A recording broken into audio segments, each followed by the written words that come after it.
नमस्कार प्यारे साथियों, ज्ञान विचार कहानी चैनल में आपका स्वागत है। प्यारे साथियों, आज हम आपके लिए लेकर आए हैं एक ऐसी सच्चाई जो कड़वी भी है और दर्दनाक भी। यह सच्चाई है बुढ़ापे की, उस बुढ़ापे की जो कभी घर की नींव हुआ करता था लेकिन वक्त के साथ बोझ बन जाता है।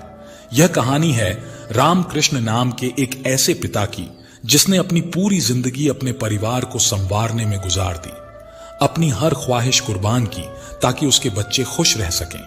लेकिन आज वही बच्चे उसे सिर्फ एक जिम्मेदारी, एक फालतू खर्च और एक बोझ मानते हैं। दोस्तों, कहते हैं कि मां बाप के लिए बेटा बेटी कभी पराये नहीं होते, पर क्या बेटों के लिए मां बाप भी हमेशा वैसे ही अपने रहते हैं? यही सवाल उठाती है यह कहानी। तो आइए बिना देर किए हम चलते हैं उस घर में जहां खिड़कियां तो खुली हैं पर रिश्तों के दरवाजे बंद हो चुके हैं। कमरे में हल्की रोशनी फैली हुई थी, खिड़की के पर्दे अधखुले थे और बाहर से आती मंद हवा कमरे के सन्नाटे को छूकर गुजर रही थी। दीवार पर टंगी तस्वीर के सामने रामकृष्ण जी खड़े थे, कांपते हाथ, झुकी हुई कमर और थकी हुई आंखें। वह देर तक तस्वीर को देखते रहे। तस्वीर में शांति जी मुस्कुरा रही थी, वैसी ही जैसी वह जिंदगी भर रही थी, शांत, सहनशील और सच्चे मन से सबका ख्याल रखने वाली। रामकृष्ण जी ने शांति की तस्वीर के आगे हाथ जोड़ते हुए धीमे स्वर में कहा, शांति, तू चली गई, लेकिन तेरे बिना मेरा क्या हाल हुआ है यहां। अगर तू होती तो कांप जाती यह सब देखकर। तेरे बेटे आज भी वैसे ही हैं, अपनी अपनी पत्नियों के गुलाम, जो वो कहती हैं वही करते हैं। उनको कोई फिक्र नहीं है कि उनका बाप जी रहा है या मर रहा है, कोई हालचाल नहीं, कोई अपनापन नहीं। रामकृष्ण जी की आवाज भर आई, आंखों में नमी थी और होंठ थरथरा रहे थे। कुछ पल वह चुप हो गए, लेकिन उनकी आंखों से आंसू बहने लगे। फिर वह थोड़ा संभले, शांति की तस्वीर की तरफ देखकर धीमे से बोले, लेकिन तू फिक्र मत कर, तूने जो मुझसे वादा लिया था ना, मैं उसे जरूर पूरा करूंगा। और अब तो लगता है मैं भी जल्दी तेरे पास आ रहा हूं। फिर वहां देर तक बैठेंगे, खूब बातें करेंगे जैसे पहले करते थे। इतना कहकर वह कुर्सी पर धीरे से बैठ गए। तभी अचानक खांसी का एक तेज दौरा आया और उन्होंने पास रखे पानी के गिलास की तरफ देखा, लेकिन उठने की ताकत जैसे बची ही नहीं थी। बस एक तस्वीर मुस्कुरा रही थी और एक बूढ़ा पिता अकेलेपन के बोझ तले टूट रहा था, और उधर रसोई में कल्पना हलवा बना रही थी।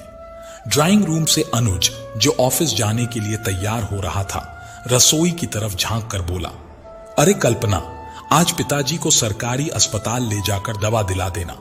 पता है, कल पड़ोस की श्यामा काकी मिली थी, कह रही थी, तुम अपने पिता को दवा क्यों नहीं दिलाते, हर वक्त खांसते रहते हैं। कल्पना ने बिना ऊपर देखे हलवे को चलाते हुए पूछा, अच्छा, फिर तुमने क्या कहा? अनुज ने मुस्कुराकर जवाब दिया, मैंने भी अच्छे से सुना दिया। बोला, आपको ज्यादा पता है कि हम अपने पिता को दवा नहीं दिलाते। आप अपने घर का ख्याल रखो और दूसरों के घर में झांकना बंद कर दो। कल्पना ने हलवे में काजू डालते हुए कहा, बहुत अच्छा जवाब दिया। और सुनो, यह दवा दिलाना मुझसे नहीं होगा, अपने भाई अभिनव को बोल दो, वही ले जाए। मुझे तो आज वैसे भी अपनी मम्मी के घर जाना है। कल्पना के 2 टूक मना करने के बाद अनुज नाश्ता करने बैठ गया। प्लेट में पराठा रखते हुए उसने घड़ी पर नजर डाली। तभी अभिनव भी कमरे में आ गया।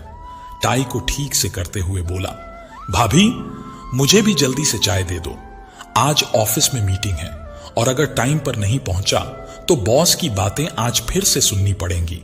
अनुज ने उसकी तरफ देखते हुए कहा, मैं तो सोच रहा था कि तुझे बोलूं, आज छुट्टी कर ले और पिताजी को अस्पताल ले जा, लेकिन तू जा रहा है तो गीता को बोल दे कि वह ले जाए। तभी पीछे से गीता की आवाज आई, भैया, मुझसे तो आप यह उम्मीद मत रखना, मुझे तो सरकारी अस्पताल के नाम से ही उल्टी आती है। उसकी बात सुन अनुज ने बिना कुछ कहे चाय का आखिरी घूंट लिया और कुर्सी से जैसे ही उठा, तभी रामकृष्ण जी, जिन्होंने रात को भी ठीक से कुछ खाया नहीं था, धीमे धीमे अपने कमरे से बाहर आए और अनुज की तरफ देखते हुए धीमे स्वर में बोले, बेटा, कुछ खाने को है क्या? बहू से बोल देना, मुझे भी दे दे, बहुत भूख लग रही है। उनकी आवाज में थकावट नहीं, एक उम्मीद थी। लेकिन उससे पहले कि अनुज कुछ बोलता, रसोई से कल्पना बोली, पिताजी, खुशबू आई नहीं कि आपको भूख लग जाती है। हद है, इस बुढ़ापे में भी आपकी जुबान कितनी छटोरी है। एक पल को घर में सन्नाटा सा छा गया। रामकृष्ण जी ठिठक कर खड़े रह गए। फिर उन्होंने अनुज की ओर देखा।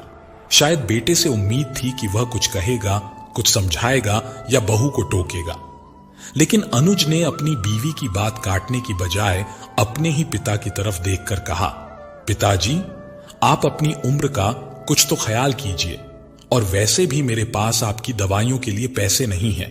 इस उम्र में थोड़ा कम खाओगे तो अच्छा रहेगा। यह कहते हुए उसने लैपटॉप बैग कंधे पर डाला, दरवाजा खोला और बिना पीछे देखे घर से निकल गया। अभिनव ने भी चुपचाप चाय के 2 घूंट पिए और बिना कुछ बोले उठकर चला गया। उसके चेहरे पर कोई शिकन नहीं थी, कोई सहानुभूति नहीं, बस एक साफ इशारा था, मुझसे कोई उम्मीद मत रखना। और एक पिता वहीं खड़े रह गए। नजरें दरवाजे की तरफ थीं, उनका चेहरा एकदम बुझ गया। लेकिन दिल उस रिश्ते की तलाश में था जो शायद इस घर में कहीं बचा ही नहीं था। उसी वक्त रसोई से कल्पना बाहर आई। उसके हाथ में एक प्लेट थी जिसमें 2 सूखी जली हुई रोटियां और रात की बची हुई दाल थी। कल्पना ने प्लेट देते हुए कहा, यह लीजिए, कल रात की रोटियां हैं, खराब नहीं हुई हैं, खा लीजिए। आपके लिए अब मैं तवा नहीं चढ़ाऊंगी दोबारा। ऐसा बोल वो चली गई। रामकृष्ण जी को यह सब सुनकर कोई हैरानी नहीं हुई, क्योंकि यह तो अब उनकी रोजमर्रा की जिंदगी का हिस्सा बन चुका था। अपमान, तिरस्कार और सूखा व्यवहार, यही था अब उनका जीवन। वह धीरे से कुर्सी पर बैठ गए, कांपते हाथों से रोटी उठाई और रात की उस दाल को देखा तो उसमें थोड़े झाग से दिख रहे थे, लेकिन भूख बहुत ज्यादा लगी हुई थी। वो रोटी के टुकड़े करके उसमें डालने लगे और बस यूं ही खाने लगे, जैसे भूख अब स्वाद नहीं मांगती, सिर्फ पेट भरना चाहती है। रोटी का हर निवाला उनके गले से जैसे सवाल बनकर उतर रहा था। वो मन ही मन सोच रहे थे, क्या यही हाल होता है बूढ़े मां बाप का? अभी वह खाना खा ही रहे थे कि तभी कल्पना वापस आई और बोली, यह पानी की बोतल रखती है, अब मुझे तंग मत करना। और हां, यह प्लेट आप धोकर रख दीजिएगा, मुझे झूठे बर्तन सिंक में देखना बिल्कुल पसंद नहीं। फिर वह पलटी और अपने कमरे में चली गई। उसके जाने के बाद फिर से वही खामोशी छा गई। बस एक बूढ़ा बाप कुर्सी पर बैठा ठंडी रोटियां खा रहा था और सोच रहा था कि क्या वाकई उसने अपने बेटों की परवरिश में कहीं कोई गलती कर दी थी। खाना खत्म करके रामकृष्ण जी ने कांपते हाथों से प्लेट उठाई। कदम इतने धीमे थे कि जैसे उनके शरीर में ताकत ही ना हो। रसोई में जाकर उन्होंने प्लेट सिंक में रखी और धोने लगे, पर हाथों में अब पहले जैसी पकड़ कहां थी। प्लेट बार बार हाथों से फिसल रही थी, लेकिन उन्होंने कांपते हाथों से प्लेट और कटोरी दोनों को धीरे धीरे धोकर ध्यान से एक तरफ रख दिया। फिर थके हुए कदमों से वह अपने कमरे में लौटे। कुर्सी पर बैठते ही उन्होंने गहरी सांस ली। आंखें कहीं दूर देख रही थीं, पर दिमाग में सिर्फ एक ही बात गूंज रही थी, कैसे, आखिर कैसे मैं शांति की आखिरी इच्छा पूरी करूं? सोचते सोचते उनकी आंखें भारी हो गईं और कब उनको नींद आ गई उन्हें खुद भी पता नहीं चला। दोस्तों, आप सोचते होंगे कि ऐसा किसी के साथ नहीं होता, लेकिन सच यह है कि हमारे आसपास, हमारे ही समाज में हजारों बूढ़े मां बाप ऐसे हैं जिनके अपने बच्चे उन्हें सिर्फ बोझ समझते हैं। एक ऐसी फ्री की लॉटरी जिसकी रकम उन्हें पिता के मरते ही मिल जाएगी, और इसी लालच में वह अपने ही माता पिता के साथ नौकरों से भी बुरा सलूक करते हैं। रामकृष्ण जी ने पूरी जिंदगी अपने परिवार और बच्चों को संभालने में निकाल दी, अपनी हर इच्छा, हर सपना कुर्बान किया, लेकिन आज उनके दोनों बेटों को उनसे कोई लेना देना नहीं था। बड़ी बहू कल्पना का व्यवहार तो आपने देखा ही होगा, और छोटी बहू गीता, वह तो इस घर में होते हुए भी इस घर का हिस्सा नहीं थी। अपने कमरे से कब निकलती, कब खाना बनाती, कब वापस चली जाती, किसी को कुछ पता ही नहीं चलता था। सूरज ढलने को था, खिड़की से आती सुनहरी किरणें कमरे की दीवारों पर एक हल्की उदासी बिखेर रही थीं। घड़ी में 5:30 बजे थे जब अचानक रामकृष्ण जी की नींद टूटी। उन्होंने आंखें खोलीं और जैसे किसी ने दिल के भीतर से एक जवाब फूंक दिया हो। वो हल्की सी मुस्कान के साथ शांति जी की तस्वीर देखते हुए बुदबुदाए, शुक्रिया शांति, चाहे सपने के जरिए ही सही, आखिर तूने मुझे बता ही दिया। अब क्या करना है दोस्तों? आखिर क्या था वह सपना? आखिर ऐसा कौन सा रास्ता दिखाया था शांति जी ने अपने पति को सपने में? चलिए जानते हैं। अगले दिन सुबह सूरज की रोशनी खिड़की से भीतर आ रही थी, लेकिन रामकृष्ण जी के कमरे में एक अलग ही हलचल थी। उनकी आंखों में थकान के साथ साथ एक अजीब सी चमक थी, जैसे किसी भारी बोझ को उतारने का वक्त आ गया हो। उन्होंने फोन उठाया और नंबर मिलाया। दूसरी तरफ से जैसे ही हेलो की आवाज आई, रामकृष्ण जी बोले, राजेश बेटा जरा घर आना, एक जरूरी काम है। उनकी आवाज में गंभीरता भी थी और अपनापन भी। राजेश उनके पुराने दोस्त श्यामलाल जी का बेटा था, जिसे वह बचपन से जानते थे।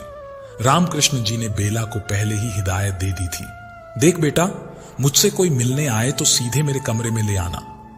बेला उस घर में झाड़ू पोछा और सफाई का काम करने वाली नौकरानी थी, लेकिन बुजुर्ग मालिक के लिए वह बेटी जैसी थी। दोपहर का वक्त था। बेला हॉल में डस्टिंग कर रही थी, तभी डोरबेल बजी। उसने दरवाजा खोला तो सामने कोट पैंट पहने, हाथ में दस्तावेजों का बंडल लिए एक युवक खड़ा था। बेला को देखते ही वह बोला, मुझे रामकृष्ण जी से मिलना है, उसने विनम्र स्वर में कहा। उसको देखते ही बेला समझ गई और उसे सीधे रामकृष्ण जी के पास ले गई। रामकृष्ण जी बिस्तर पर आराम कर रहे थे। कमरे में पहुंचते ही राजेश ने उनके पैर छूते हुए कहा, अंकल, यह क्या हालत बना रखी है आपने? उसकी आवाज में चिंता थी। कुछ नहीं बेटा, बस उम्र का असर है, रामकृष्ण जी ने मुस्कुराकर कहा। फिर बेला की तरफ देखते हुए बोले, शुक्रिया बेटा, अब तुम जाकर अपना काम करो। जैसे ही बेला रामकृष्ण जी के कमरे से बाहर निकली, गीता, जो यह सब देख रही थी, उसने तुरंत उसका हाथ पकड़कर उसे रोका। क्यों री बेला, किसको छोड़कर आई है उस बूढ़े के कमरे में? कौन था वो? गीता ने सवाल भरे स्वर में पूछा। बेला ने अपना हाथ छुड़ाते हुए जवाब दिया, अरे मुझे क्या पता कौन है, बाबूजी ने कहा था कि कोई आएगा तो उसे सीधे मेरे कमरे में ले आना, इसलिए मैं छोड़ आई। उसकी बात सुन गीता बोली, अच्छा, अब ज्यादा मत बोल और काम कर अपना। बेला के जाते ही गीता के चेहरे पर जिज्ञासा की हल्की सी लहर दौड़ गई। कौन है उसके ससुर जी के कमरे में और क्या बात करने आया है? और उधर अंदर राजेश कुर्सी पर बैठा था। रामकृष्ण जी ने कहा, बेटा, वकालत का काम कैसा चल रहा है? राजेश ने आदर से कहा, बस आपका आशीर्वाद है, सब अच्छा चल रहा है। रामकृष्ण जी का चेहरा अचानक गंभीर हो गया। बेटा राजेश, मैंने तुम्हें यहां एक खास काम से बुलाया है। मेरा समय अब नजदीक आ चुका है और मैं चाहता हूं कि तुम मेरी सारी संपत्ति के लिए एक वसीयत तैयार करो। राजेश ने बिना कोई सवाल पूछे हामी भर दी। ठीक है, बताइए, आप क्या लिखवाना चाहेंगे अपनी वसीयत में? धीरे धीरे लेकिन साफ शब्दों में उन्होंने अपनी हर बात राजेश को समझाई। राजेश अपने ब्रीफकेस से कागज और पेन निकालकर लिखता गया। रामकृष्ण जी हर शब्द, हर लाइन सोच समझकर बोलते रहे, जैसे कोई अमानत सौंप रहे हों। कुछ देर बाद राजेश ने पेन रोका और सिर उठाकर बोला, अंकल, आप पूरी तरह पक्के हैं? मैं वकील के नाते नहीं, आपके पुराने दोस्त का बेटा हूं, इसलिए सीधा पूछ रहा हूं। रामकृष्ण जी ने हल्की मुस्कान दी। हां बेटा, बहुत सोच समझकर ही यह सब कर रहा हूं। फिर उन्होंने मेज से एक लिफाफा उठाया और बोले, बेटा, जब सब निपट जाए तब यह खत उन्हें जरूर देना। राजेश ने गंभीरता से सिर हिलाया। जी, जैसा आपने कहा है वैसा ही होगा। वो दोनों अभी बात कर ही रहे थे, इतने में दरवाजा खुला और गीता अंदर आ गई, हाथ में चाय की ट्रे लिए हुए। अरे पिताजी, आपके मेहमान आए हैं और आपने बताया भी नहीं, चाय पानी तक नहीं पूछा। लीजिए, चाय लीजिए। रामकृष्ण जी अचानक चौंक गए। यह कैसे आ गई? गीता ने कमरे में चारों तरफ नजर दौड़ाई और तभी उसकी नजर राजेश के हाथ में रखी फाइल पर पड़ी। उसने जैसे ही थोड़ा कुछ पढ़ा कि तभी राजेश ने फौरन फाइल बंद कर दी, जैसे कोई रहस्य बाहर आने से पहले ही कागजों में कैद कर लिया हो। रामकृष्ण जी समझ चुके थे गीता यहां सिर्फ देखने आई थी कि क्या चल रहा है। फिर उन्होंने धीमी आवाज में कहा, शुक्रिया बहू, लो राजेश, तुम चाय पियो। गीता कुछ देर वहीं खड़ी रही, फिर और कुछ न मिलने पर कमरे से बाहर चली आई। बाहर आते वक्त उसके चेहरे पर एक हल्की सी मुस्कान थी और चाल में अजीब सी जल्दबाजी, जैसे उसे अभी अभी कोई बहुत बड़ा राज हाथ लगा हो। अपने कमरे में पहुंचते ही उसने तुरंत अभिनव को फोन मिलाया और हड़बड़ाकर बोली, आपको पता है पिताजी अपनी वसीयत लिखवा रहे हैं और उसमें आपका और भैया का नाम है। अभिनव चौंकते हुए बोला, यह तुम क्या कह रही हो? तुम्हें कैसे पता यह सब? गीता ने उसे सारी बात विस्तार से बता दी। कुछ पल के लिए अभिनव खामोश रहा, फिर बोला, पर पिताजी के जाने के बाद तो सब हमारा ही होने वाला है, फिर यह वसीयत क्यों? उसके मन में हल्का सा शक पैदा हो रहा था। तभी गीता ने सहज लहजे में कहा, अरे उन्हें लग रहा होगा कि मेरे जाने के बाद कहीं दोनों बेटे आपस में न लड़ पड़े, इसलिए बराबर हिस्सा कर रहे होंगे। अभिनव ने फिर पूछा, तुम्हें पक्का पता है कि उसमें यह लिखा था कि हमारे नाम होगा यह सब? गीता ने आत्मविश्वास से कहा, मैं ज्यादा तो नहीं पढ़ पाए, पर मेरी बाज जैसी नजरों ने यह जरूर पढ़ा कि उसमें लिखा था, मैं रामकृष्ण ज्योतिराम कर्मकार पूर्ण स्वस्थ मन और विवेक में यह वसीयत तैयार कर रहा हूं। इसके तहत अपनी पूरी जायदाद या घर और दिल्ली के खान मार्केट की चारों दुकानें अपने दोनों बेटों अनुज और अभिनव को बराबर हिस्सों में देने की इच्छा प्रकट करता हूं। बस इतना ही मैंने पढ़ा था। उसके बाद उस वकील ने फटाक से फाइल बंद कर दी। लेकिन इससे तो साफ हो जाता है ना कि यह घर और वह 2 दुकानें हमारे हिस्से में आने वाली हैं। मजा आ गया। और देखो पिताजी भी कितने दयालु हैं, जिन्हें बड़ी भाभी ढंग से खाना तक नहीं देती, उन्हें भी बराबर का हिस्सा दे रहे हैं। अभिनव ने फोन के उस तरफ से तंज कसते हुए कहा, तुम कौन सा देती हो? गीता ने झुंझलाकर कहा, आप चुप रहो और आज कुछ अच्छा लेकर आना। गीता की बातें अभी चल ही रही थीं और उधर कमरे के अंदर रामकृष्ण जी और राजेश का सारा काम पूरा हो चुका था। राजेश ने कागजों को एक बार फिर देखा, पेन उठाया और कहा, अच्छा अंकल, अब आप इन कागजों पर साइन कर दीजिए। रामकृष्ण जी ने बिना हिचकिचाए राजेश द्वारा बताई गई जगह पर अपने हस्ताक्षर कर दिए। फिर पेन मेज पर रखकर हल्की सांस ली, जैसे किसी भारी बोझ को कंधों से उतार दिया हो। राजेश ने फाइल को सावधानी से समेटा, कुर्सी से उठते हुए मुस्कुराया, तो मैं चलता हूं, अपना ध्यान रखिएगा प्लीज। रामकृष्ण जी ने सिर हिलाकर आशीर्वाद भरे स्वर में कहा, हां बेटा, खुश रहो। शाम ढल रही थी। आसमान में हल्की सुनहरी आभा बाकी थी। कल्पना अपने मायके से लौटकर जैसे ही घर में दाखिल हुई, हॉल में गीता पहले से उसका इंतजार करती मिली। गीता ने उसे देखते ही उत्साह से हाथ पकड़ा और बैठा लिया। अरे दीदी सुनो, आज जो हुआ ना, तुम सोच भी नहीं सकती। फिर उसने दोपहर की पूरी कहानी एक एक बात विस्तार से कल्पना के कानों में उंडेल दी। कल्पना की आंखें चमक उठी, होठों पर चौड़ी मुस्कान फैल गई। वो खुश होते हुए बोली, वाह मेरी प्यारी देवरानी, तूने तो कमाल कर दिया। मैं तो कब से यही सोच रही थी कि कहीं पिताजी बिना हिस्सा किए चले गए तो बेवजह हमारे बीच खट्टास आ जाएगी। आज तूने और उन्होंने तो दिल ही खुश कर दिया। वो हंसते हुए उठी और बड़े प्यार से बोली, देख आज उनके लिए बनाऊंगी स्पेशल पनीर और तेरे लिए मीठी खीर। दोनों देवरानी जेठानी आपस में खुशी के रंगों में डूब रही थीं, मगर उन्हें जरा भी अंदाजा नहीं था। साथियों, अभी तो कहानी का सबसे अहम मोड़ बाकी है, क्योंकि गीता ने जो कागजों में देखा था वह पूरी सच्चाई नहीं थी। वसीयत के कुछ पन्ने अभी खोले जाने बाकी थे। आखिर क्या लिखा था ऐसा वसीयत में? चलिए जानते हैं आगे की कहानी में। रात का खाना तैयार था। सब डाइनिंग टेबल पर बैठे थे, मगर रामकृष्ण जी अब भी अपने कमरे में थे।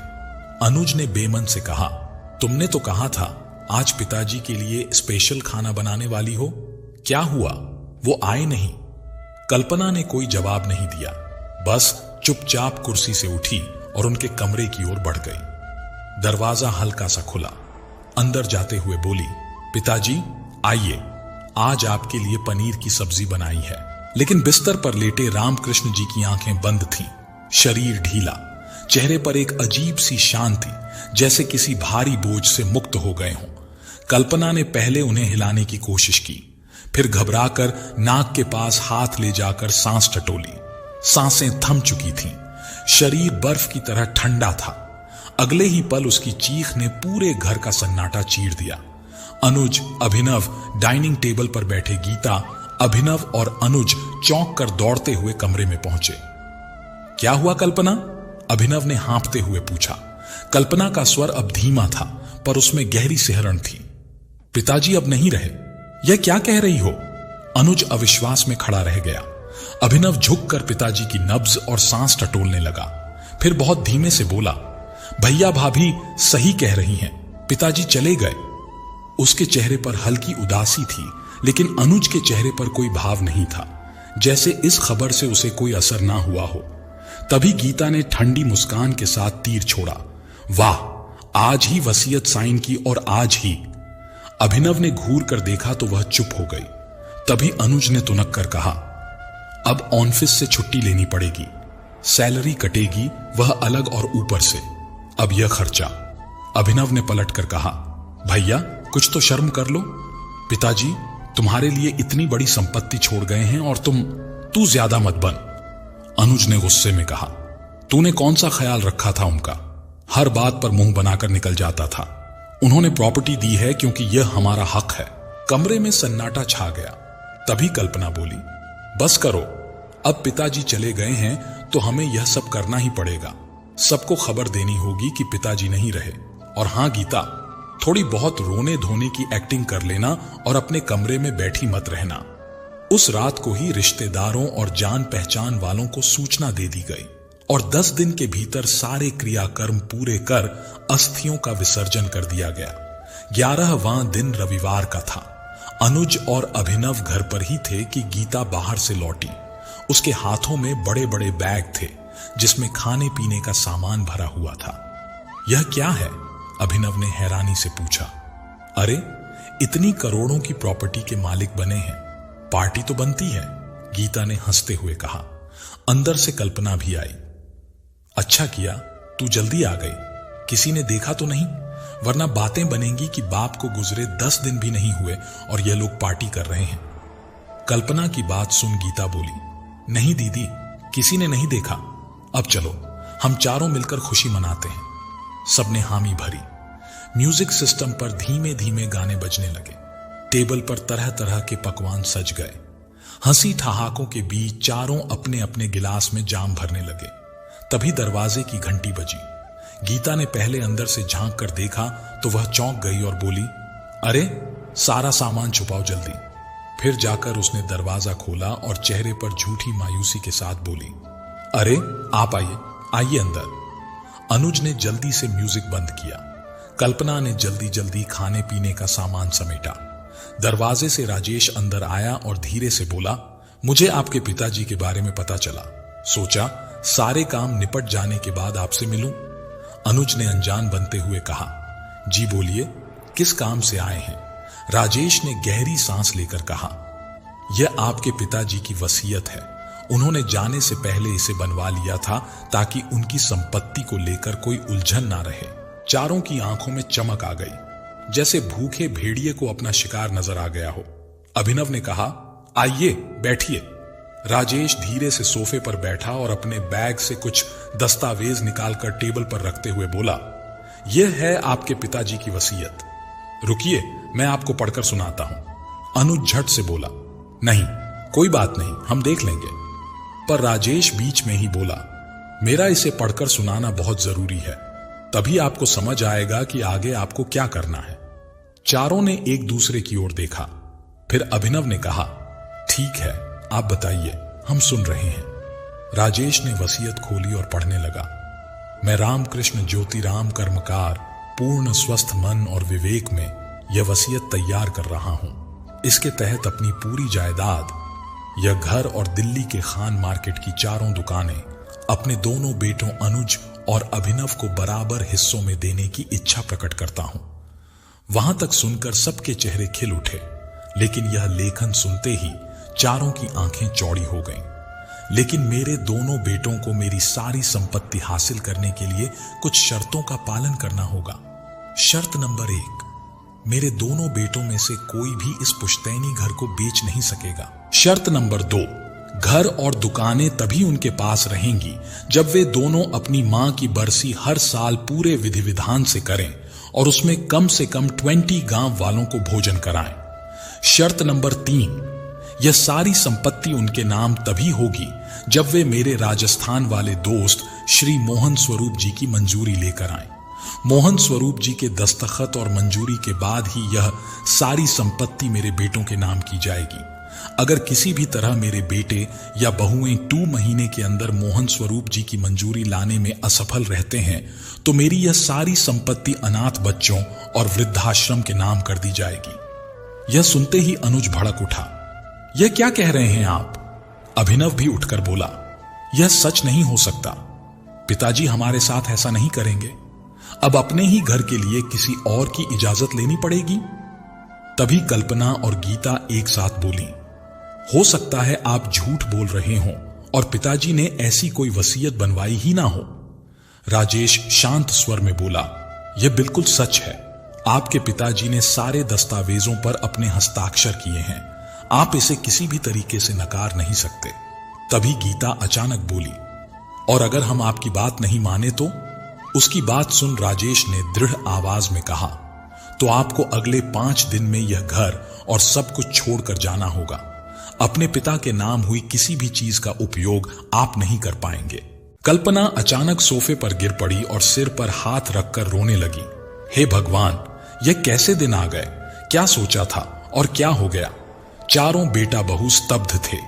कमरे में गहरा सन्नाटा छा गया। राजेश ने मोहन स्वरूप जी का पता एक छोटे से पर्चे पर लिखकर उन्हें थमाया और वहां से चला गया। जाते समय उनके चेहरे पर एक धीमी सी मुस्कान थी, जैसे वे भीतर ही भीतर चाहते हों कि ऐसे बेटे बहुओं को उनके किए की सजा मिले, और वह पल अब बहुत करीब आ चुका था। राजेश के जाने के बाद कमरे का माहौल अचानक भारी और चुभता सा हो गया। अनुज ने गुस्से से अभिनव की तरफ देखा। यह सब तेरी वजह से हुआ है। तू ही कह रहा था, वकील को बैठाकर सुन लेते हैं। देख लिया ना नतीजा। अभिनव भी आवाज ऊंची करते हुए बोला, अरे मैंने क्या किया? पिताजी ने ही यह शर्तें रखी थी। मैंने तो बस सुनने को कहा था। गीता बीच में छींट कर बोल पड़ी, अब हमें किसी अनजान बूढ़े के आगे हाथ फैलाना पड़ेगा। शर्म आनी चाहिए। कल्पना ने तीखे कटाक्ष के साथ कहा, बस औरतों को ही दोष देना है ना तुम लोगों को? पिताजी को खुश करने का मौका था, तब तो सबको अपनी अपनी पड़ी थी। अनुज ने खींचते हुए बात को काटा, अब पुराने हिसाब मत खोलो, सोचो आगे क्या करना है। तभी अभिनव ठंडे स्वर में बुदबुदाया, सोचना क्या है, अभी तो दिमाग ही काम नहीं कर रहा। कुछ देर तक तकरार ऐसे ही चलती रही, फिर जैसे थक कर सबके शब्द खत्म हो गए हों। दोनों भाई और उनकी पत्नियां अपने अपने कमरों में चले गए और नींद का बहाना करके चुप्पी ओढ़ ली। पर अंदर उमड़ती बेचैनी ने किसी को सोने नहीं दिया। अगली सुबह हल्की धूप खिड़कियों से झांक रही थी। अभिनव ने अनुज के कमरे का दरवाजा खटखटाया। अनुज ने नींद भरी आंखों से दरवाजा खोला।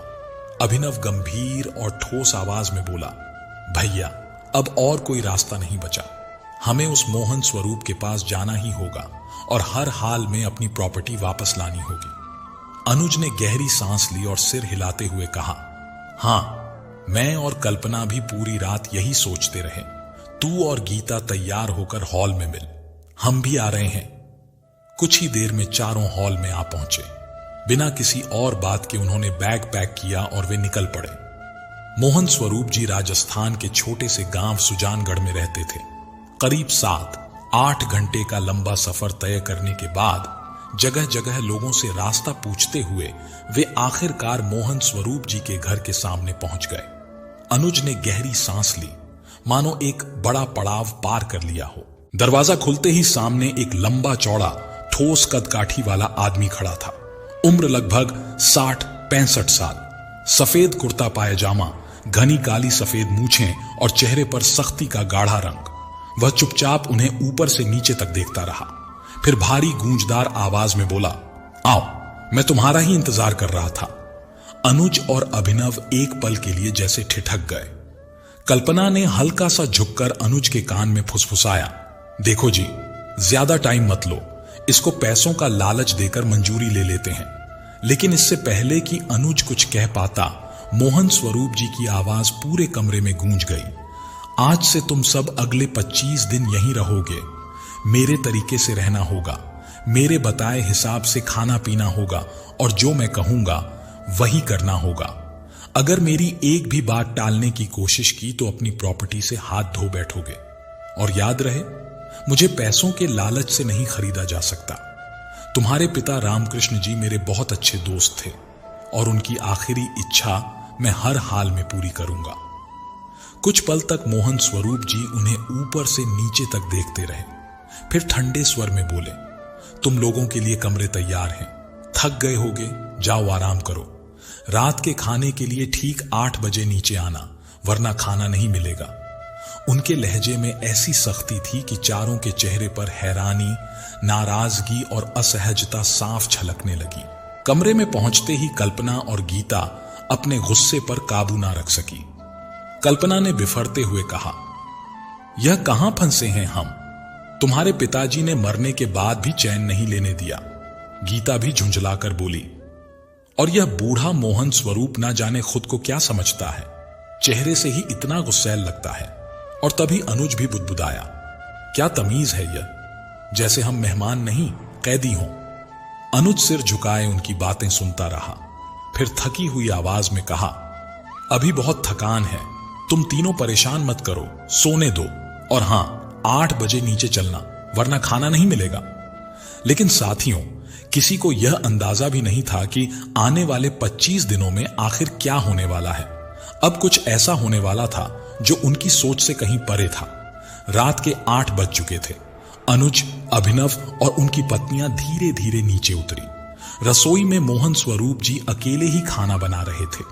ना कोई नौकर, ना कोई पत्नी बच्चा। उनको देखते ही मोहन स्वरूप जी ने कहा, नीचे बैठ जाओ।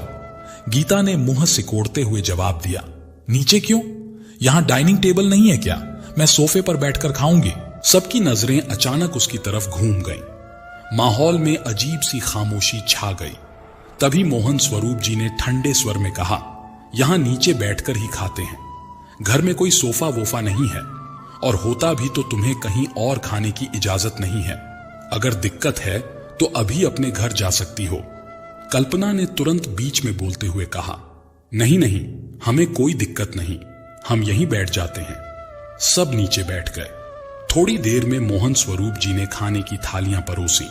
एक कटोरी पानी जैसी दाल, एक प्याज और ठंडी सूखी जली हुई रोटियां। यह देख अनुज के चेहरे का रंग बदल गया। यह क्या है? यह कैसा खाना है? मुझे नहीं खाना, मैं बाहर से खा लूंगा। वह गुस्से में खड़ा हो गया। अभिनव भी उठते हुए बोला, आपने हमें क्या समझ रखा है? हम कोई भिखारी नहीं जो ऐसा खाना खाएंगे।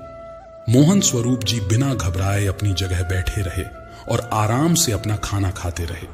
उनकी थाली में ताजी गरम रोटियां और पनीर की सब्जी थी। यह देखकर अनुज और अभिनव का गुस्सा और भड़क उठा। मोहन स्वरूप जी ने शांत लहजे में कहा, खाना है तो खाओ, वरना दरवाजा खुला है, जा सकते हो। लेकिन याद रखना, मेरी इजाजत के बिना एक कदम भी यहां से बाहर रखा तो अपनी प्रॉपर्टी से हाथ धो बैठोगे।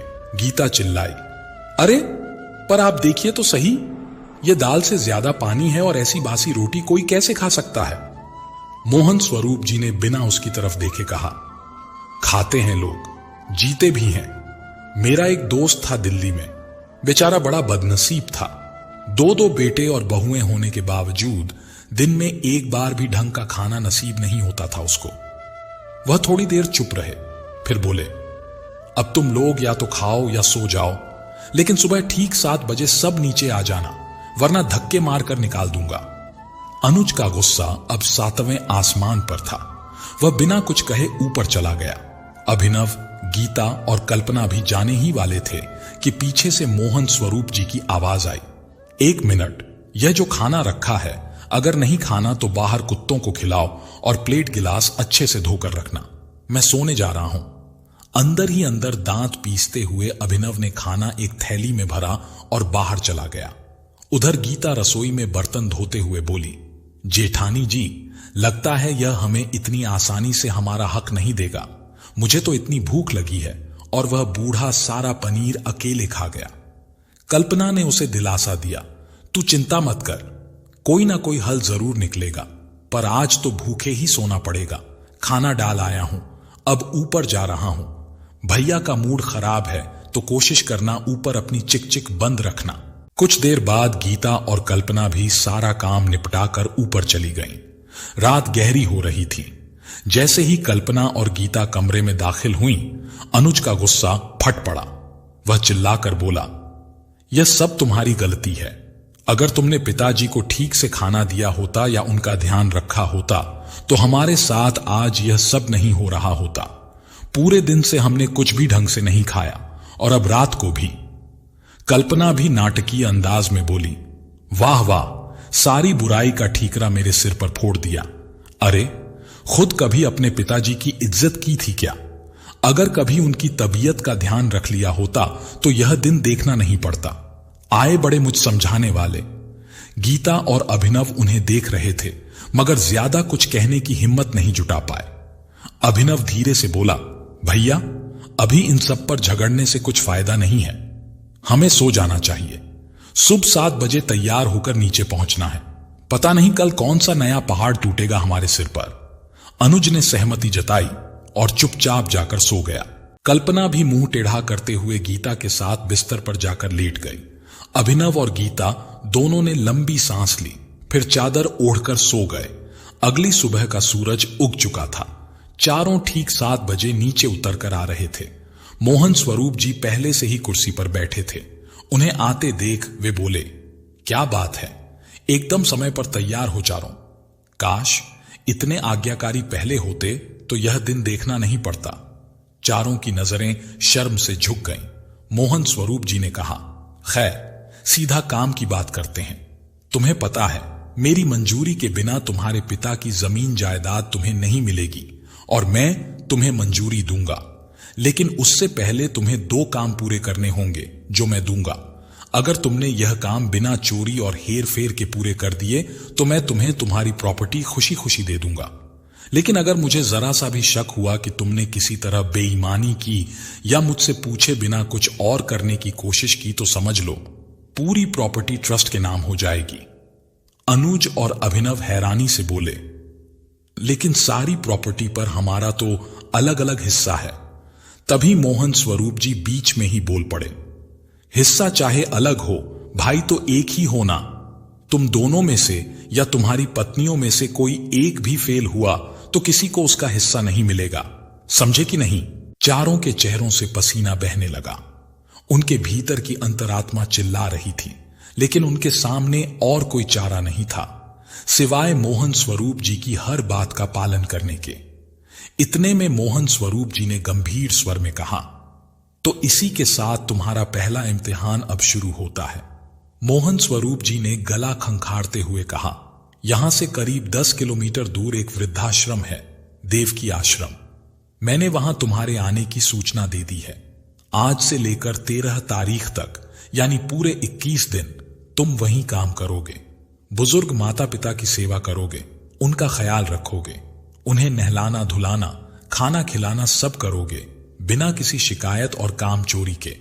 और अगर तुम में से एक भी इस काम में असफल रहा तो तुम्हें पता है फिर क्या होगा। तो चलो निकलो अभी, वरना लेट हो जाओगे। अनुज ने सारी बातें सुनकर झुंलाकर कहा, लेकिन हमें इस काम का कोई भी अनुभव नहीं है और उनकी सेवा हम क्यों करें? हम आपकी सेवा कर सकते हैं। अभिनव भी बोला, आप जो कहें हम आपके लिए कर सकते हैं, पर 21 दिन वहां जाकर रहना बहुत मुश्किल हो जाएगा। ऐसा मत कीजिए। कल्पना और गीता चुपचाप खड़ी रहीं। मोहन स्वरूप जी ने ठंडे स्वर में कहा, भगवान की दया है, मुझे किसी की सेवा की जरूरत नहीं। मैं सब खुद कर सकता हूं। और मैंने कब कहा कि तुम्हारे पास कोई चॉइस है? तुम्हें अपनी प्रॉपर्टी चाहिए ना, तो जाओ, जो कहता हूं वह करो और फिर ले जाओ अपनी प्रॉपर्टी। दोनों भाई कुछ और कह ना सके। वे अपनी अपनी पत्नियों के साथ चुपचाप घर से जाने लगे। तभी गीता बोली, हमारा सामान तो ले लीजिए। मोहन स्वरूप जी ने कहा, कोई जरूरत नहीं सामान ले जाने की, वहां सब मिलेगा तुम्हें। अभी ऐसे ही जाओ और जल्दी जाओ। वहां एंट्री नहीं मिली तो फिर कंगाल के साथ साथ बेघर भी हो जाओगे। यह सुनकर चारों की हवा टाइट हो गई और वे चारों जल्दबाजी में एक ही ओंटो रिक्शा पर सवार होकर धूल उड़ाते हुए देवकी आश्रम के लिए निकल गए। थोड़ी ही देर में अनुज और अभिनव अपनी अपनी पत्नियों के साथ देवकी आश्रम पहुंच गए। सामने देवकी आश्रम का बड़ा सा फाटक था जिस पर नीले रंग से लिखा था, देवकी आश्रम सेवा ही परम धर्म। अंदर कदम रखते ही हल्की सी धूप, पीपल के पेड़ की छांव और दूर से आती भजन की आवाज ने माहौल को और भी शांत बना दिया। एक तरफ बुजुर्ग महिला सफेद कपड़ों में स्वेटर बुन रही थी, तो दूसरी ओर आंगन में कुछ बुजुर्ग पुरुष आपस में बैठे गपशप कर रहे थे और कुछ कैरम खेल रहे थे। कोने में एक बुजुर्ग महिला तुलसी के पास दीपक जला रही थी। वे चारों थोड़ा हिचकिचाते हुए आगे बढ़े और एक बुजुर्ग से पूछा, भाई साहब, स्टाफ रूम किधर है? बुजुर्ग ने मुस्कुराते हुए छड़ी से इशारा किया, उधर दाएं तरफ, जहां खिड़की पर नीला पर्दा लगा है। इतना सुनते ही वे सीधे उसी ओर बढ़े। स्टाफ रूम में अंदर जाते ही उन्हें पूजा मिली, जो वहां की मैनेजर थी और पूरा स्टाफ संभालती थी। उसने देखते ही कहा, आओ, मुझे मोहन स्वरूप जी ने बताया था तुम लोग आने वाले हो। उसने समय बर्बाद न करते हुए चारों को उनके काम सौंप दिए। अभिनव, तुम्हारा काम रहेगा कि हमारे यहां के सारे बुजुर्गों को सैर कराना और उनकी सेहत का ध्यान रखना। अनुज जी, आपको उन लोगों का ध्यान रखना है जो खुद से अपनी जरूरत और रोजमर्रा के काम करने में असमर्थ हैं, जैसे उन्हें नहलाना, उनकी देखभाल करना और उनकी दवाइयों व खाने पीने का ध्यान रखना। और तुम दोनों, कल्पना, तुम रसोई में खाना बनाने में मदद करोगी, और गीता, तुम सबके बिस्तर साफ करोगी और झाड़ू पोछा का ध्यान रखोगी। यह सुनकर गीता को तो जैसे चक्कर आ गए। हे भगवान, इतना सारा काम मैंने तो कभी अपनी जिंदगी में नहीं किया, मैं कैसे करूंगी? कल्पना अंदर ही अंदर खुश हो रही थी। चलो, अच्छा है, खाने पीने का काम मिला, बच गई किसी बुजुर्ग की गंदगी साफ करने से। अनुज ने जल्दी से कहा, यह क्या, पूरे आश्रम का काम हमें ही दे दिया है क्या? और कोई नहीं है यहां? मैनेजर पूजा बोली, अभी तो कुछ भी काम नहीं दिया है। और हां, मुझसे हमदर्दी की उम्मीद मत करना, मुझे सब पता है तुमने अपने पिता के साथ क्या किया है। कम से कम इन कामों को अपनी गलतियों का प्रायश्चित समझो और मन लगाकर करो। कोई भी काम चोरी करने की सोचना भी मत। मेरी नजर तुम चारों पर ही रहेगी। यह सुनकर चारों के पैरों तले जमीन खिसक गई। अंदर ही अंदर उन्हें खुद पर गुस्सा आ रहा था। आखिर हम कहां फंस गए हैं? काश पिताजी आज जिंदा होते। मैनेजर पूजा वहां से चली गई। उसके जाते ही अभिनव धीरे से बोला, भैया, अगर पिताजी की सेवा की होती तो यह दिन कभी नहीं देखना पड़ता। अनुज उसे डांटते हुए बोला, तू चुप कर। तभी पूजा वापस आ गई और उन्हें स्टाफ के कपड़े दिए और कहा, यह तुम्हारा कमरा है। मेल स्टाफ का राइट साइड पर है और फीमेल का लेफ्ट साइड। खाना पीना तुम्हें बाकी सबकी तरह ही मिलेगा। यहां किसी के लिए कोई खास इंतजाम नहीं होता, इसलिए जो है उसी में गुजारा करना सीख लो। तभी कल्पना ने धीमे स्वर में कहा, वो हम सुबह नाश्ता नहीं कर पाए थे, तो अब कब मिलेगा? पूजा ने ठंडे चेहरे और तिरछी नजर से जवाब दिया, तो क्या मेरी गलती है? नाश्ता रोज सुबह 6 बजे मिलता है। आओगे तो मिलेगा, वरना वह भी नहीं मिलेगा। अभिनव ने माथे पर हाथ मारते हुए ताना मारा। वाह, बहुत बढ़िया। पूजा ने जाते जाते फिर रुक कर कहा, और हां, जाने से पहले अपना फोन और पर्स यहीं जमा कर दो। अनुज ने चौंक कर पूछा, फोन और पर्स? क्यों? यह वृद्धाश्रम है या जेल? कैदियों जैसा व्यवहार कर रहे हो हमारे साथ। मैनेजर पूजा ने तिरस्कार भरे स्वर में कहा, अगर तुम्हें लगता है यह जेल है तो तुम अभी छोड़कर जा सकते हो, मैं नहीं रोकूंगी। और पर्स और फोन इसलिए कि कहीं बाहर जाकर कुछ खा पी न लो, समझे? अनुज एकदम थम गया। उसकी आंखों में जैसे कोई पुरानी याद चमक उठी। उसके कानों में अपनी ही आवाज गूंजने लगी, अरे पिताजी, क्या करेंगे आप फोन और यह पर्स रखकर? ज्यादा जीभ चटोरी हो गई है आपकी। घर में जो मिल रहा है खा लीजिए और यह फोन पर्स इधर दीजिए। वो एक पल के लिए सुन्न हो गया। उसके गले में कुछ अटक गया, जैसे अपने ही अतीत ने उसका रास्ता रोक लिया हो। कुछ देर बाद सब अपने अपने काम में लग गए। गीता सफाई करते करते धीरे धीरे रो रही थी। अनुज बुजुर्गों के खाने पीने और नहलाने धुलाने में जुट गया। अभिनव सभी को सैर कराने और उनकी सेहत के लिए व्यायाम कराने चला गया। उधर कल्पना बेहद खुश थी। रसोई की तरफ जाते हुए वो झूमते हुए गुनगुना रही थी, अरे वाह, सिर्फ खाना ही तो बनाना है, यह तो मैं घर पर रोज करती थी। आज मां की दी हुई शिक्षा काम आ रही है, शुक्रिया मेरी मां। पर जैसे ही उसने भंडार घर के अंदर झांका, उसके चेहरे से रंग उड़ गया। विशाल बर्तनों के ढेर, सैकड़ों किलो अनाज और सब्जियों का अंबार देखकर उसके हाथ कांपने लगे। उसने हकलाते हुए पूछा, यहां एक बार में कितने लोगों का खाना बनता है? अंदर काम कर रहे एक कर्मचारी ने बिना रुके कहा, एक बार में करीब 250 लोगों का। और हां, तुम आज नई हो, ध्यान से काम करना। बिना पूछे कुछ किया तो पूजा मैडम निकाल देगी। बुजुर्गों का खाना है, बहुत ध्यान से बनाना होगा। कल्पना ने झेंपते हुए सिर पर हाथ मारा और बुदबुदाई, हां मुझे सब पता है, अब ज्यादा ज्ञान मत बांटो। दोपहर का वक्त हो चला था। गीता और कल्पना कैंटीन में बैठी थी। तभी सामने से अनुज और अभिनव आ गए। अनुज ने ताना मारा, शर्म नहीं है बिल्कुल भी। यह नहीं कि पति आ जाए तो खाना खा ले, लेकिन नहीं, मैडम जी तो आराम से ठूंस रही हैं। कल्पना ने तिरछी नजर से देखा, मगर कुछ कहा नहीं। अभिनव और अनुज दोनों अपना अपना खाना लेकर बैठ गए। गीता रोने जैसी शक्ल बनाकर अभिनव से बोली, चलो ना यहां से, मैं नहीं सह पाऊंगी। मैंने अपने घर में कभी कोई काम नहीं किया और यहां पूरे कॉरिडोर में झाड़ू पोछा करना पड़ रहा है। प्लीज मुझे ले चलो, मैं नहीं रह पाऊंगी। कल्पना ने मुंह में कौर भरे ही कहा, सोचना भी मत, तुम दोनों यहां से चले गए तो काम पूरा नहीं होगा और तुम्हारे चक्कर में हम भी बेघर हो जाएंगे। फिर क्या सड़क पर रहेंगे? गीता ने नाक चढ़ाते हुए कहा, मैं तो अपने मायके चली जाऊंगी अभिनव के साथ, पर यह सब नहीं कर पाऊंगी। अभिनव ने शांत स्वर में समझाया, देखो गीता, अभी हम खुद गर्ज नहीं बन सकते।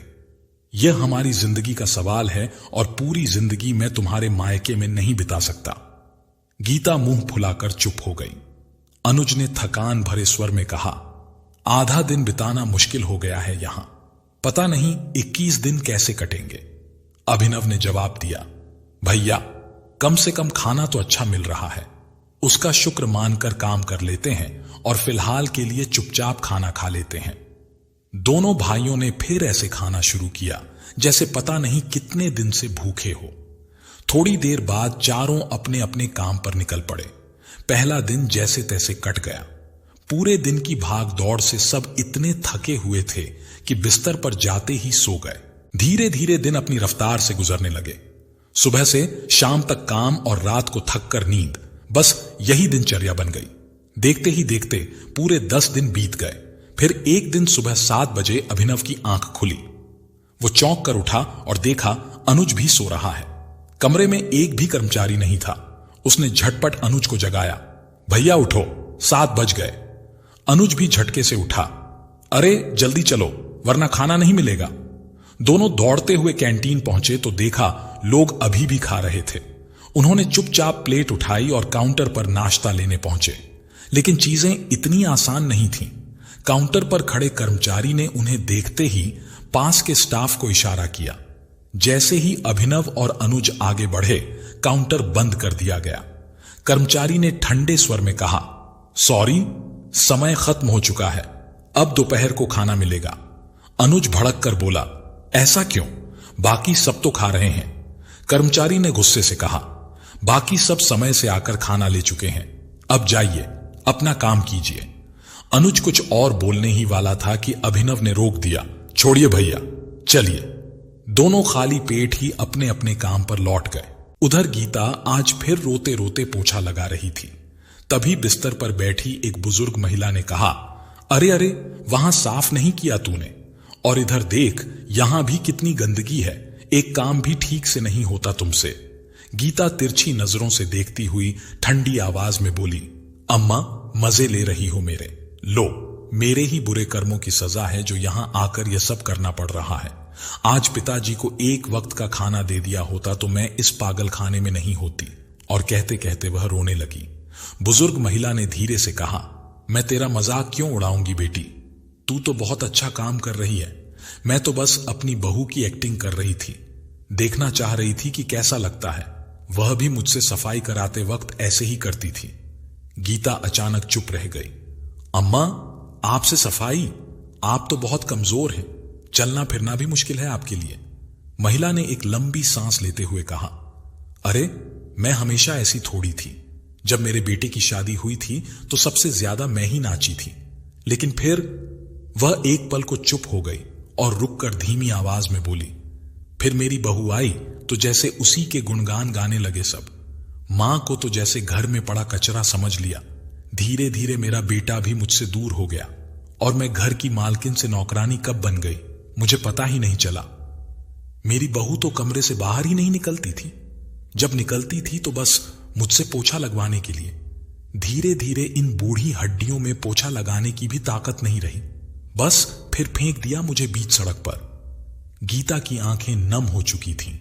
वह कुछ और कहती, उससे पहले ही पूजा आ गई और बोली, यहां खड़े रहने को काम कहती हो क्या तुम? गीता यह सुनकर बिना कुछ बोले वहां से चली गई।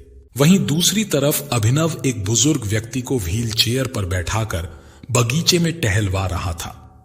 पहले कुछ दिन तो उसका ध्यान बस अपना पेट भरने और प्रॉपर्टी पर था, लेकिन धीरे धीरे सब कुछ जैसे बदल गया। आज वह अपने चारों तरफ देख रहा था। इतने सारे वृद्ध माता पिता अपने बच्चों से दूर। कोई अपने ही बच्चों द्वारा यहां छोड़ा गया, कोई सड़क पर लावारिस मिला तो कोई अपनी मर्जी से इस वृद्धाश्रम में रह रहा था। चलते चलते अभिनव ने कहा, काका जरा कोशिश करिए, थोड़ा अपने पैरों पर खड़े हो जाइए, घबराइए मत, मैंने आपको पकड़ा हुआ है। काका बहुत बूढ़े हो चले थे। सबके अनुसार उन्हें इस आश्रम में रहते लगभग 10 साल हो चुके थे। अभिनव ने उनके हाथ थामे धीमे कदमों से उन्हें आगे बढ़ाया और पूछा, काका क्या आप 10 साल से यहां हैं? काका ने गहरी आवाज में कहा, 10 साल नहीं रे पगले, मेरा बेटा कहकर गया है वो जल्दी आएगा। मैं तो बस उसका इंतजार कर रहा हूं, वो अभी आता ही होगा। अभिनव के कदम थम गए। आपका बेटा आपको यहां छोड़कर गया है तो वह कब आएगा? काका की आंखों में चमक थी। आता ही होगा, किसी काम में फंस गया होगा। बहुत बड़ा अफसर बन गया है मेरा बेटा, एक बड़ी अंग्रेजी कंपनी में काम करता है। बस एक बार उसे फिर से देख लूं तो इस शरीर से मुक्ति पा लूंगा, बस एक बार। कहते हुए उनकी आंखों से आंसू बह निकले। उनकी चाल बेहद धीमी थी। अभिनव ने उन्हें कसकर थाम रखा था।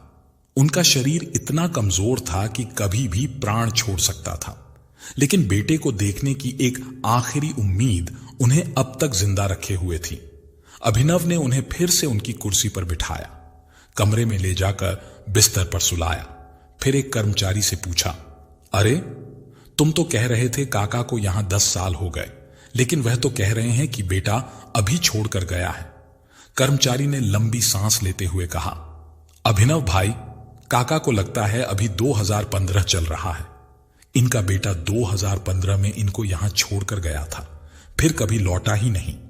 काका तब से इसी आस में जी रहे हैं कि एक दिन बेटा आएगा और इन्हें ले जाएगा। अभिनव ने उनकी झुकी कमर, कमजोर शरीर और कांपती बातें देखी। उसे अपने पिता रामकृष्ण जी की याद आ गई। एक पल को उसने सोचा, क्या पिताजी भी मुझसे आखिरी बार मिलना चाहते होंगे? दो बेटे होकर भी उन्हें इतने बड़े घर में रखकर एक ढंग की जिंदगी नहीं दे पाए। अभिनव का दिल भारी हो गया। काश पिताजी से उनके आखिरी समय में मिल पाता।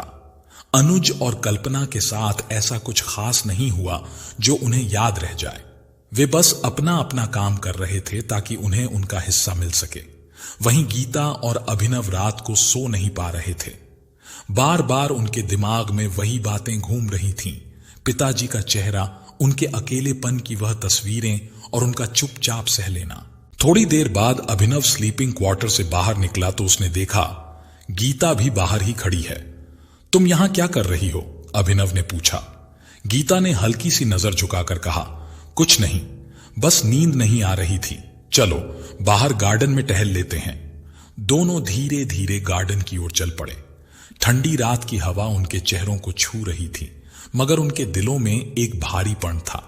चलते चलते गीता ने चुपचाप अभिनव का हाथ पकड़ लिया और धीमे स्वर में बोली, आज उस बुजुर्ग महिला की बात सुनकर मेरा दिल जैसे किसी ने मुट्ठी में भींच लिया हो। अभिनव, हमने सच में पिताजी के साथ बहुत गलत किया। पता नहीं मैं इतनी खुदगर्ज कब बन गई। मैंने तो सोचा था कि भाभी सब संभाल रही हैं और पिताजी तुम्हारे हैं तो मेरी क्या जिम्मेदारी। लेकिन मैं भूल गई कि वह सिर्फ तुम्हारे नहीं, मेरे भी पिताजी थे। अगर हमने उन्हें थोड़ा सा भी प्यार दिया होता तो शायद वह आज जिंदा होते और खुश भी। अभिनव ने गीता का हाथ और कसकर थाम लिया। उसकी आवाज भर्रा गई और उसकी आंखों में आंसू आ गए। वह गीता की तरफ देख बोला, गलती सिर्फ तुम्हारी नहीं है गीता। एक बेटे का फर्ज मुझे पता होना चाहिए था, पर मैं भी अपनी जिम्मेदारियों से भागता रहा और उसी का नतीजा है कि आज हम यहां खड़े हैं। काश काश मैं पिताजी से उनके आखिरी वक्त में मिल पाता, उनसे कह पाता, मुझे माफ कर दीजिए पिताजी। दोनों की आंखों में पछतावे के आंसू थे। कहीं ना कहीं दोनों को एहसास हो चुका था कि अपनी व्यस्तताओं और लापरवाही के चक्कर में उन्होंने जो खोया है वह अब कभी लौट कर नहीं आएगा। पछतावे और खामोशी से भरी उस रात ने जैसे उनके दिलों पर हमेशा के लिए एक गहरा निशान छोड़ दिया। ऐसे ही 5 दिन और बीत चुके थे। आज इन चारों को देवकी आश्रम में पूरे 15 दिन हो चुके थे। सुबह अनुज नींद से उठा और लंबी उबासी लेते हुए बड़बड़ाया, बस 6 दिन और फिर इस नरक से मुक्ति मिल जाएगी। कहीं ना कहीं कल्पना के दिल में भी यही ख्याल चल रहा था, कैसे जल्दी से 21 दिन पूरे हों और मैं अपनी पुरानी जिंदगी में वापस जाऊं। सुबह के करीब 10 बजे का समय था। रसोई में कल्पना प्याज काट रही थी, पर आज काम जल्दी निपटाकर एक कोने में बैठ गई। तभी उसको पूजा ने देख लिया और बोली, खाली क्यों बैठी हो, जाओ महाराज जी की मदद करो। कल्पना अनमने मन से रसोई में पहुंची, जहां एक बुजुर्ग मां चावल साफ कर रही थी। कल्पना की नजर उनके जले हुए हाथों पर पड़ी। उसने पूछा तो उन्होंने टाल दिया। तेल उछल गया था। कल्पना को यकीन नहीं हुआ। अगले दिन आंगन में बैठी वही मां जी दिखी। पास जाकर कल्पना ने फिर पूछा। मां जी ने धीमे स्वर में कहा, बिटिया, एक दिन बहू अपनी सहेलियों के साथ आई, मुझे चाय बनाने को कहा, लेकिन जब मैंने चाय बनाई तो गलती से चीनी ज्यादा हो गई और फिर गुस्से में उसने गर्म चाय मेरे हाथों पर डाल दी। उनकी बातें सुनकर कल्पना के भीतर जैसे कोई तूफान उठ गया। बूढ़ी मां के शब्द उसके दिल में तीर की तरह चुभ गए। उसकी आंखों के सामने अपनी ही सास का चेहरा आ गया। कभी उसने भी तो बिना सोचे समझे अपनी सास के साथ कठोर व्यवहार किया था। कई बार बातों से उन्हें अपमानित किया था। उस पल कल्पना की आंखों से आंसू बह निकले।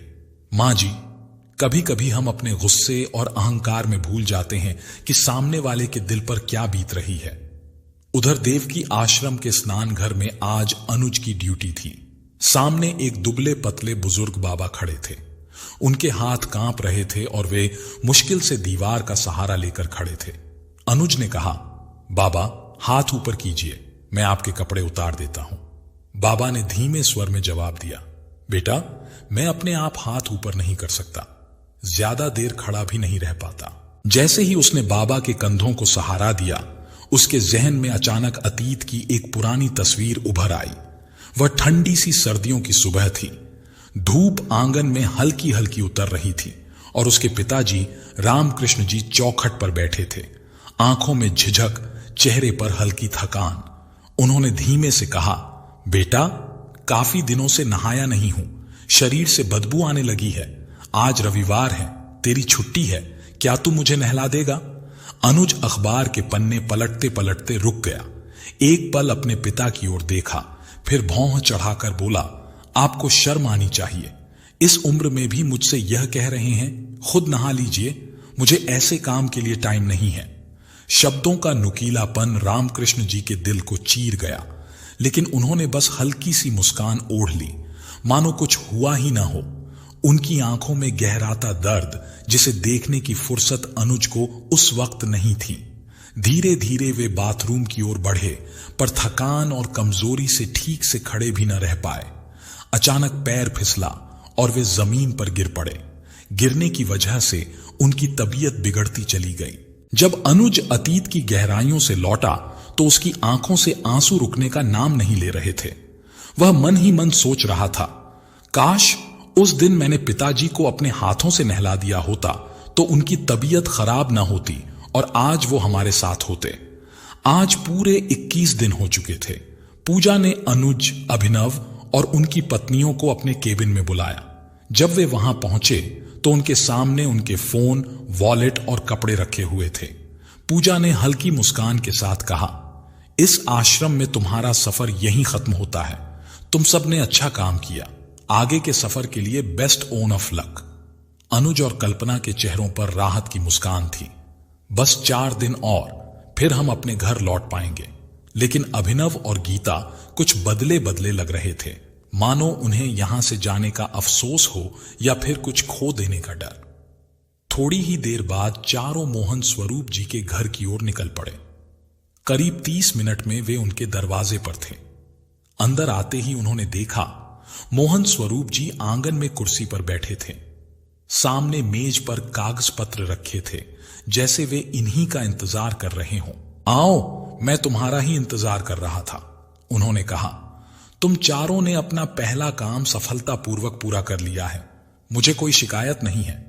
फिर उन्होंने थोड़े कठोर स्वर में कहा, बिना समय बर्बाद किए ये लो तुम्हारा दूसरा काम। तभी कल्पना बोली, हम अभी तो आए हैं, थोड़ा आराम तो कर लें।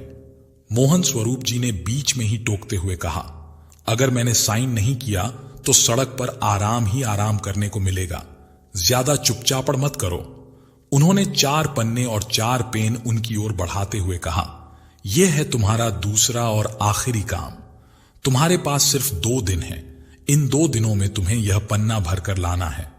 अभिनव ने पूछा, लेकिन इसमें लिखना क्या है? मोहन स्वरूप जी ने गहरी आवाज में समझाया, तुम्हें अपने पिताजी की ओर से खुद को एक खत लिखना है। इसमें वह सब होना चाहिए जो तुम्हें लगता है कि वह जाने से पहले तुम्हें कहना चाहते थे। तुम्हारे बारे में वह क्या सोचते होंगे, तुम्हारे साथ बिताई उनकी कौन सी अच्छी याद होगी, और तुमसे विदा लेते समय वह क्या शब्द कहते, वह सब इसमें लिखना है। अनुज अचानक बोला, सच में अगर हम यह पन्ना भरकर लाएंगे तो आप हमें हमारी प्रॉपर्टी दे देंगे? मोहन स्वरूप जी ने गंभीरता से कहा, हां बिल्कुल। 2 दिन में अगर तुमने यह काम पूरा कर लिया तो मेरी मंजूरी के साथ तुम अपने घर जा सकते हो। लेकिन अगर तुम में से एक ने भी यह पन्ना नहीं भरा तो किसी को कुछ नहीं मिलेगा। और हां, यह मत सोचना कि झूठी बातें लिख दोगे और मैं मान लूंगा। मुझे सब पता है कौन कितना पानी में है। अब जाओ यहां से। चारों अपने अपने पेन और पन्ने लेकर कमरे में पहुंचे। कल्पना कमरे में पहुंचते ही आराम से लेटकर फोन चलाने लगी। गीता और अभिनव अभी भी इस नए काम को लेकर सोच में डूबे थे। अनुज आते ही किसी से फोन पर बात करने लगा। तभी अभिनव बोला, भाभी, मुझे लगता है हमें अभी से यह खत लिखने पर ध्यान देना चाहिए। कल्पना ने लेटे लेटे जवाब दिया, अरे देवर जी, चिंता मत करो, अभी 2 दिन है। एक खत लिखना कौन सा मुश्किल है, 10 मिनट में हो जाएगा। अनुज ने पीछे से कहा, अगर 10 मिनट में हो जाएगा तो क्यों ना अभी लिख दें और जल्दी निकल लें। कल्पना भी मान गई, अरे हां, यह तो मैंने सोचा ही नहीं, चलो चलो लिखते हैं। और फिर चारों ध्यान से अपने अपने खत लिखने के लिए बैठ गए। करीब 8 घंटे बीत चुके थे। भूख, प्यास, झगड़े, नाटक, सब कुछ जैसे पीछे छूट गया था। चारों के सामने कागज और कलम थे, लेकिन उनमें से कोई भी अब तक एक शब्द भी नहीं लिख पाया था। अनुज जो मन ही मन महसूस कर रहा था कि उसने अपने पिता के साथ जो व्यवहार किया वह सही नहीं था, कागज को देखता रहा। वह सोच रहा था, मैं पिताजी की जगह आकर खुद को खत लिख रहा हूं, लेकिन क्यों नहीं लिख पा रहा? मुझे कुछ याद क्यों नहीं आ रहा? क्या उन्हें याद होगा कि उनके आखिरी समय में मैंने उनके साथ कैसा व्यवहार किया? उसने हिम्मत करके लिखना शुरू किया, मेरे प्रिय बेटे अनुज। लेकिन आगे लिखने का साहस उसमें नहीं था। हाथ रुक गए, आंखों में नमी भर आई और फिर आंसू कागज पर गिरने लगे। कुछ ही पलों में वह फूट फूट कर रोने लगा। अभिनव, गीता और कल्पना ने उसकी तरफ देखा। कल्पना घबराई आवाज में बोली, अरे यह क्या हो गया आपको? आप रो क्यों रहे हैं? लेकिन अनुज का रोना रुक नहीं रहा था। अभिनव और गीता की आंखें भी भर आईं। वे समझ रहे थे कि अनुज के अंदर क्या चल रहा है। वह बात जो कल्पना अब तक नहीं समझ पाई थी, लेकिन दोनों ने काफी पहले महसूस कर ली थी। अनुज ने गहरी सांस लेकर कहा, कल्पना, हमने पिताजी के साथ बिल्कुल ठीक नहीं किया। मुझे उनके साथ बिताया एक भी खुशी का पल याद नहीं आ रहा। अपने आखिरी वक्त में वह हमसे कितने नाराज होंगे, कितने तड़पे होंगे। मैं एक अच्छा बेटा नहीं बन पाया। यह सुनकर कल्पना की आंखों से भी आंसू बह निकले। जो नरमी उसने अपने अंदर कहीं दबा रखी थी और खुद से कह दिया था कि मैंने कुछ गलत नहीं किया, वह झूठ अब टूट चुका था। गीता ने धीरे से कहा, मुझसे अब और नहीं होगा, मैं जा रही हूं नीचे, उनको यह सब वापस देने। अभिनव ने रोकने की कोशिश की, रुको, लेकिन फिर हमारा घर, अनुज ने बीच में ही टोका। उस घर पर हमारा हक तो हमने उसी दिन खो दिया था, जब पिताजी का ध्यान रखने की बजाय हम अपने अहंकार और लापरवाही में जीने लगे थे। अभिनव ने उसकी बात पर चुपचाप सहमति जताई।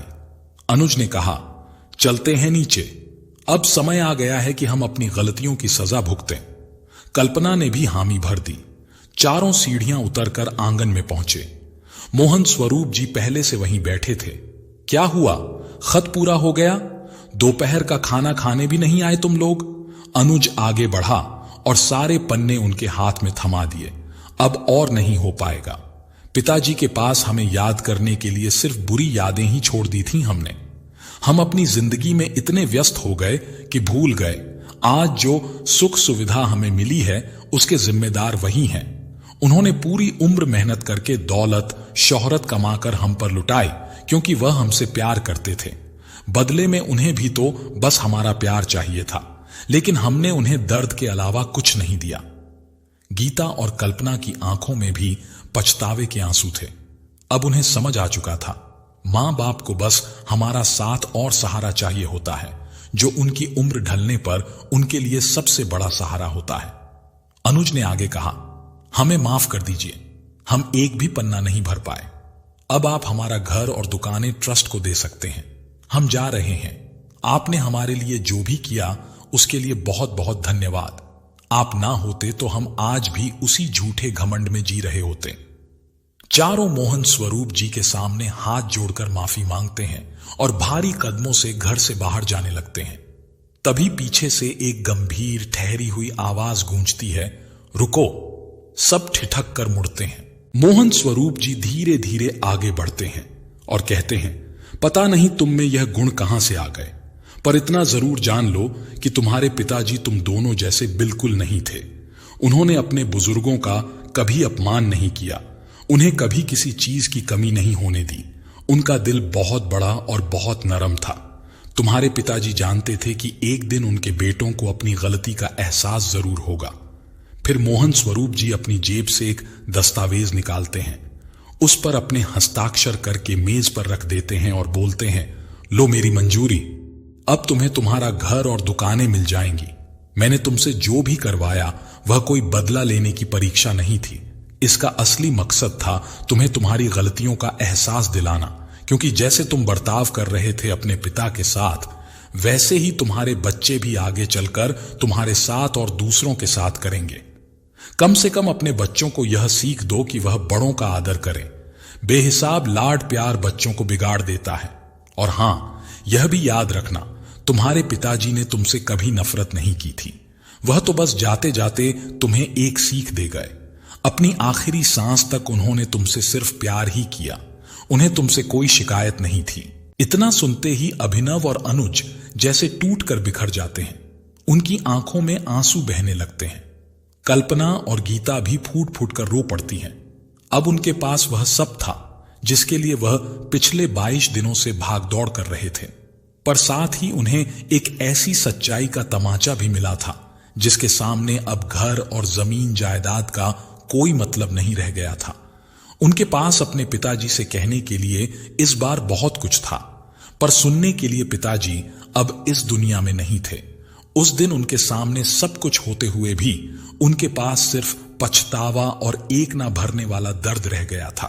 प्यारे साथियों, जीवन की सबसे बड़ी पूंजी रिश्ते हैं, न कि संपत्ति या दौलत। माता पिता हमें सिर्फ सुख सुविधाएं देने के लिए अपना जीवन नहीं जीते, वे बस इतना चाहते हैं कि हम उनके बुढ़ापे में उनका साथ दें, उनका सम्मान करें और उन्हें प्यार दें। जब तक वे हमारे साथ हैं, हमें उनके साथ बिताए हर पल को संजोना चाहिए, क्योंकि जब वह नहीं रहते तब सिर्फ पछतावा और खालीपन रह जाता है। बच्चों को यह समझना चाहिए कि बुजुर्गों की देखभाल करना कोई बोझ नहीं, बल्कि हमारा कर्तव्य और प्यार का सबसे बड़ा प्रमाण है। अगर हम अपने माता पिता का आदर नहीं करेंगे तो आने वाली पीढ़ी भी यही सीख लेगी। याद रखिए, दौलत और शोहरत वक्त के साथ चली जाती है, पर मां बाप का आशीर्वाद और उनका स्नेह जीवन की सबसे बड़ी दौलत है। उन्हें खोकर ही उनकी अहमियत समझने से बेहतर है कि हम समय रहते उन्हें अपना मान सम्मान दें। प्यारे साथियों, तो कैसी लगी आपको हमारी ये कहानी? अगर कहानी अच्छी लगी हो तो कमेंट बॉक्स में जरूर बताएं। तो आज के लिए बस इतना ही। मिलते हैं अगली वीडियो में एक और नई कहानी के साथ। तब तक के लिए खुश रहें, अपना और अपनों का ख्याल रखें। जय श्री राधे कृष्ण।